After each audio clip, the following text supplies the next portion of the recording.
But I've been studying geopolitics for over 50 years now. And the big lesson I've learned is that wars are avoidable. But of course, wars are avoidable if you have wise and strong leaders who can make the right decisions to prevent wars.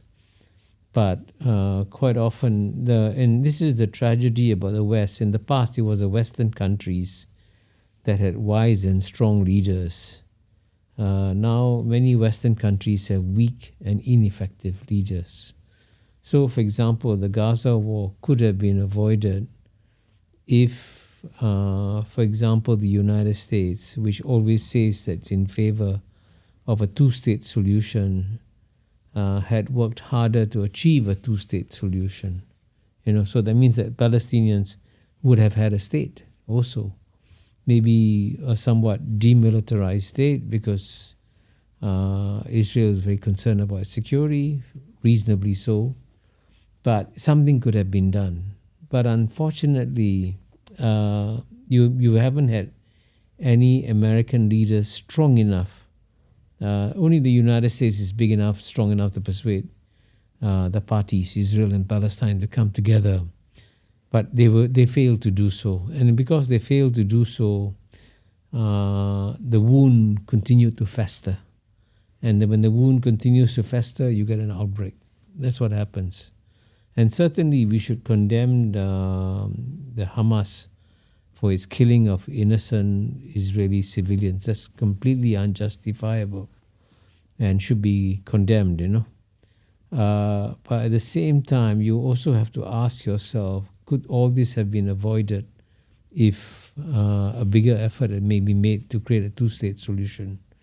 Similarly, in the Ukraine war, I also believe the Ukraine war could have been avoided.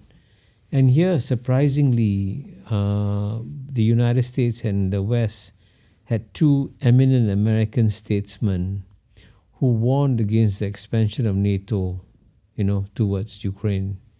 One was George Kennan, the man who actually was responsible for America's successful strategy in the Cold War, the containment policy. He advised strongly against NATO because he said this would alarm the Russians and trigger a negative reaction. There's a famous interview he gave to Tom Friedman, which I think everyone should read. And then also Henry Kissinger wrote an article in 2014, 10 years ago, in Washington Post, suggesting a compromise formula for Ukraine, whereby, Ukraine would keep its independence and sovereignty, Ukraine could join the European Union, but Ukraine would agree not to join NATO, right?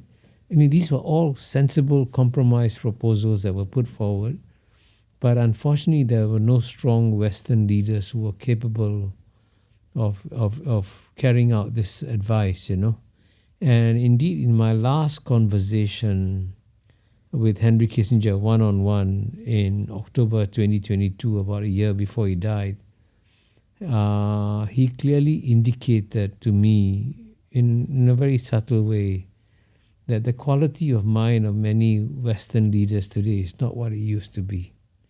And they don't have the capacity to do strategic long-range thinking in the way that the Churchills and Eisenhowers and all could do in the past. And I think that the deterioration in the quality of Western leadership is also one of the explanations for the continuation of wars in Gaza and Ukraine. What do you think drives that? Why is it now that there is a deterioration? What drives this? Is there like a zeitgeist that drives people to just be more short-term thinking?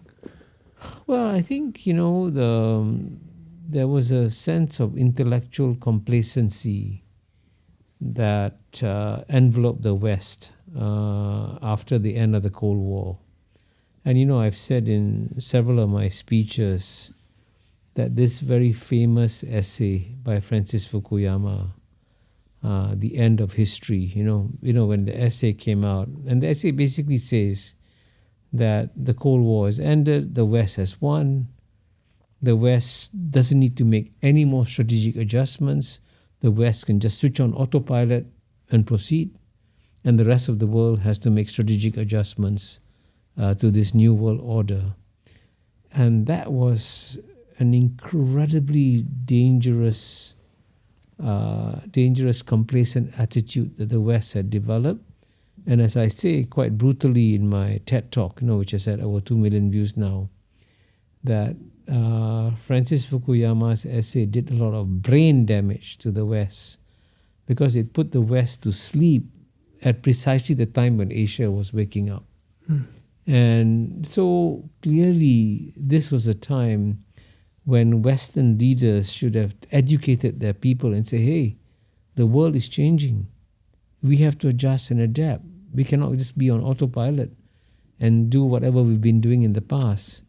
But there's been no Western leader who's prepared to acknowledge just the basic fact that the 21st century will be the Asian century. So if it's going to be the Asian century, then all the efforts by the West to try and maintain its domination is unwise. The West has got to learn to share power with other societies, other cultures, other civilizations. This is a fairly basic thing, but it is impossible for the West to think of this, and indeed, therefore, the Western minds are making what I call metaphysical mistakes, in not understanding that the world has changed fundamentally.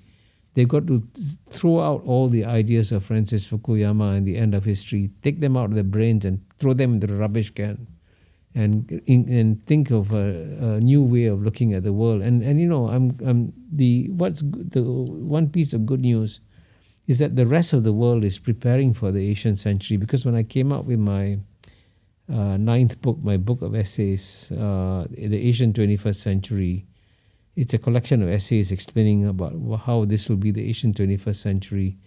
The publisher, a German publisher, Springer Nature, expected there to be about 20,000 downloads of this book. Instead of 20,000 downloads, there have been 3.8 million downloads of this book in over 160 countries. So the rest of the world is preparing for Asian century, but Western minds are not preparing for the Asian century, and therefore Western societies now are struggling in some ways.